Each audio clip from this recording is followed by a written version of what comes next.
अस्सलाम वालेकुम गाइस। तो इस वीडियो के अंदर हम रूट ऑफ एडमिनिस्ट्रेशन डिस्कस करने वाले हैं, जैसे मैंने लास्ट वीडियो में बताया था। तो ये फार्माकोलॉजी सीरीज का पार्ट 2 है। इसमें बेसिकली हम ये देखेंगे कि हम जो डिफरेंट ड्रग्स देते हैं, जैसे आपने कभी सोचा है कि अगर हम ड्रग्स देते हैं तो कभी हम ओरली दे रहे होते हैं, कभी हम इंजेक्शन फॉर्मेट में दे रहे होते हैं, कभी हम आईएम इंजेक्शन लगाते हैं, कभी आईवी इंजेक्शन लगाते हैं, तो क्यों ऐसे होता है? क्या हम ड्रग्स को सिंपली ले नहीं सकते टैबलेट फॉर्म में? लाइक डिफरेंट फॉर्मुलेशंस क्यों बन रही होती है? कभी ड्रग टैबलेट फॉर्म में बन रही है, कभी आप क्रीम्स लगा रहे हो, कभी कुछ ऐसा। तो क्यों ऐसा होता है? तो उसका रीज़न ये है कि आप जिस तरह का रूट दोगे, रूट का मतलब होता है पाथ। मतलब आप जो पाथ यूज़ करोगे ड्रग को एडमिनिस्टर करने का, पाथ ऑफ ड्रग एडमिनिस्ट्रेशन जो भी आप यूज़ करोगे पाथ, वो आपका बहुत ज़्यादा इफ़ेक्ट करता है कि आपकी बॉडी में वो ड्रग कैसे असर करती है। कुछ पाथ्स ऐसे होते हैं जो बहुत फ़ास्ट एक्शन शो कर रहे होते हैं, और कुछ पाथ्स ऐसे होते हैं जब आप ड्रग को देते हो तो वो उन रास्तों के साथ गुज़र कर कहीं और चला जाता है, कुछ ऐसा करता है, तो उसका इफ़ेक्ट रिड्यूस हो जाता है। तो आपका जो भी आप रूट स्टार्ट करोगे, रूट इस्तेमाल करोगे, जिस जिस पाथ के थ्रू आप ड्रग दोगे ना, वो बहुत इफ़ेक्ट करती है, बहुत असरअंदाज होती है आपकी ड्रग के एक्शन पे कि ड्रग कितना ज़्यादा एक्शन करेगा। अब जैसे मैं एक बात बता देती हूँ, यहाँ पे मिसाल के तौर पे एग्ज़ाम्पल के तौर पे एक्सप्लेन करती हूँ कि जैसे फॉर एग्ज़ाम्पल अगर एक ड्रग है, ये मेडिसिन आप क्या कर रहे हो कि ले रहे हो ओरली। ओरली का मतलब होता है कि आप माउथ से सिंपली उसको जो है वो खा रहे हो, ठीक है? और टैबलेट को ले रहे हो, ठीक है? अब वो ओरली जाती है तो आपके जीआईटी में जाती है। ठीक हो गया, तो काफ़ी टाइम लगता है उसको। अब क्या होता है कि वो पहले माउथ में जाएगी, फिर वहाँ से जो है वो आपके ईसोफेगस से होते-होते फिर आपके स्टमक में जाएगी, स्टमक में जाने के बाद इंटेस्टाइन में जाएगी, इंटेस्टाइन में जाके वो एब्ज़ॉर्ब होगी, एब्ज़ॉर्ब होके कहाँ जाएगी? ब्लड में जाएगी। ब्लड से जाने के बाद वो जो है डिस्ट्रीब्यूट होती है, फिर सेल्स के अंदर जाती है और फिर अपना एक्शन शो करती है, जिस पर्टिकुलर सेल में उसको अपना काम करना होता है। तो ये बड़ा ही एक लंबा प्रोसेस है अगर आप ड्रग को ओरली लेते हो। इसी तरीके से अगर आपने ड्रग ली और आपने सिंपली जो है वो उसको इंजेक्शन फॉर्म में आईवी लगा दिया।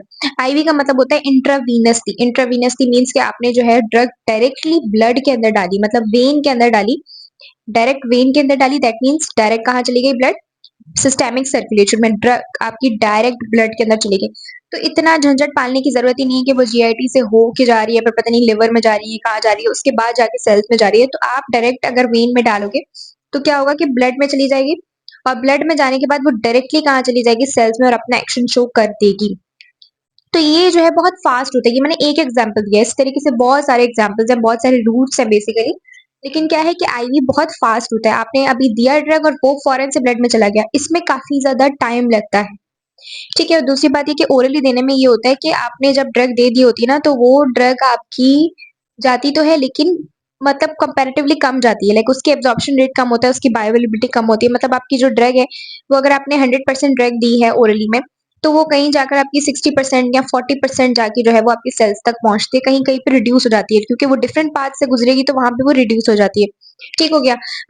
वो फर्स्ट पास मेटाबॉलिज़्म होता है, वो हम डिटेल में देखेंगे।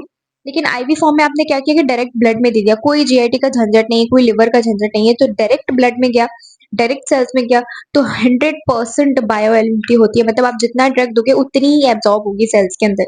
ठीक हो गया? तो ये होता है रूट ऑफ एडमिनिस्ट्रेशन को चेंज करने का इफ़ेक्ट। टॉपिकल रूट तब इस्तेमाल किया जाता है, जैसे मैंने ऑलरेडी बता दिया कि क्रीम्स वगैरह जो आपको लोकल एक्शन चाहिए, मतलब आप उसी एरिया के अंदर ड्रग डालना चाहते हो और फिर आप चाहते हो कि वहीं पर इफेक्ट शो हो, जैसे कोई पर्टिकुलर इन्फेक्शन है स्किन पर या क्या, तो तभी आप उसको यूज करते हो। आप ये नहीं चाहते कि वो ब्लड में जाए फिर एक्शन शो करे, क्योंकि उसका काम नहीं।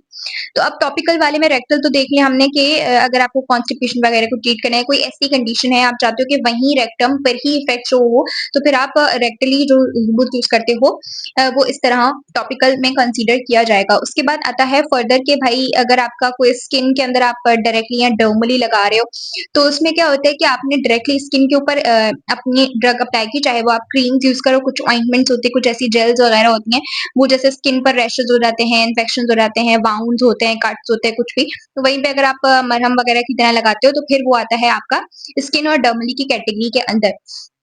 ठीक है क्या? उसके अलावा आपके पास होती है कुछ ट्रांसडर्मल पैचेस भी यूज करते हैं हम। ट्रांसडर्मल पैचेस क्यों यूज किए जाते हैं? अगर आप चाहते हो, जैसे सबक्यूटेनियस और इंट्रामस्कुलर में क्या था कि आपने ड्रग लगा दी थी तो स्लो एक्शन शो कर रही थी, तो ट्रांसडर्मल में भी यही होता है कि आपका वो अगर आप ड्रग पैच होती है, आपने सिंपली वो पैच स्किन पर लगा देना होता है। फिर वो क्या करती है कि वो आहिस्ता-आहिस्ता ड्रग को रिलीज़ करती रहती है वहाँ से और स्लोली एक्शन कराती है। अब इसके तो काफ़ी निकोटीन पैचेज़ भी आते हैं, हार्मोन के पैचेज़ भी आते हैं जिसमें काफ़ी सारे हार्मोन्स लगाए जाते हैं। इस तरीके से वो स्लो फिर आपके ड्रग उसमें एब्ज़ॉर्ब होती है सिस्टमिक सर्कुलेशन के अंदर। ठीक है, देन आपके पास आती है ऑप्थेल्मिक कैटेगरी।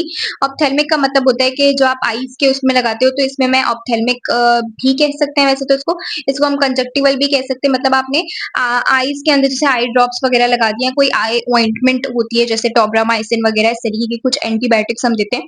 तो इसका मतलब ये है कि जैसे आप आई इन्फेक्शन को या अगर आपकी आईज़ में ड्राइनेस हो जाती है, तो आप इस रूट को इस्तेमाल कर सकते हो। फिर उसके बाद चलते हैं ऑटिक की तरफ। ऑटिक कौन-सा रूट है? इसको हम इंट्रा ऑरिक्यूलर भी कह सकते हैं। इसको हम ईयर्स के लिए यूज़ करते हैं। कानों में कोई ड्रॉप्स आपको डालने होते हैं, ईयर ड्रॉप्स। इन ईयर इन्फेक्शन के लिए हम इसको ज़्यादातर यूज़ करते हैं। ठीक हो गया। उसके बाद चलते हैं नेज़ल रूट की तरफ। नेज़ल रूट या इंट्रानेज़ल रूट तब यूज़ किया जाता है जब आपको कोई एलर्जी हो, तो आप स्प्रे यूज़ करते हो जिसमें आप नहीं चाहते कि भाई ड्रग जीआईटी में जाए या क्या, वो आप चाहते हो कि भाई नेज़ल वहीं पर ही उसी एरिया के अंदर वो ट्रीटमेंट करे, तो फिर हम नेज़ल रूट का इस्तेमाल करते हैं। ठीक है, इसको हम फ्लू वैक्सीन्स के लिए भी यूज़ करते हैं। फिर चलते हैं वेजाइनल की तरफ।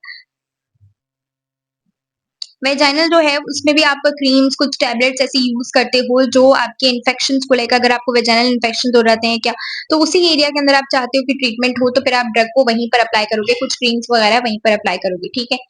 उसके बाद चलते हैं नेक्स्ट जो कि है हमारा रेस्पिरेटरी रूट। रेस्पिरेटरी रूट का मतलब क्या है कि अगर आप चाहते हो कि भाई आपका इफ़ेक्ट डायरेक्ट लंग्स के अंदर हो, मतलब कि ड्रग आप स्प्रे करो और वो डायरेक्ट आपकी लंग्स में चला जाए, जैसे रेस्पिरेटरी इन्फेक्शंस हो जाते हैं काफ़ी सारे, जैसे अस्थमा के पेशेंट्स होते हैं।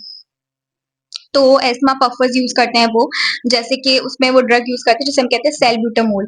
तो वो उनको क्या करती है कि वो उनको रिलीफ़ देती है, ठीक है? और उनकी ब्रीथिंग इश्यू और वो सारी चीज़ों को रिलीव करते हैं। तो हम अगर चाहते हैं कि ड्रग आपकी डायरेक्ट लंग्स के अंदर जाए, तो हम क्या करते हैं, कुछ नेबुलाइज़र्स, कुछ इन्हेलर्स ऐसे यूज़ करते हैं, जिससे कि ड्रग आपकी डायरेक्ट लंग्स के अंदर जाएगी, वहीं पर एक्शन शो करेगी और ये भी एक फ़ास्ट एक्शन का ज़रिया होता है। वैसे भी आप ड्रग दे सकते हो ओरली, वो भी जाकर लंग में इफ़ेक्ट शो कर सकती है, लेकिन अगर आप फ़ास्टली चाहते हो, तो आप ये यूज़ कर सकते हो और ये ज़्यादातर अस्थमा पफर्स यानी अस्थमा के पेशेंट्स में यूज़ किया जाता है।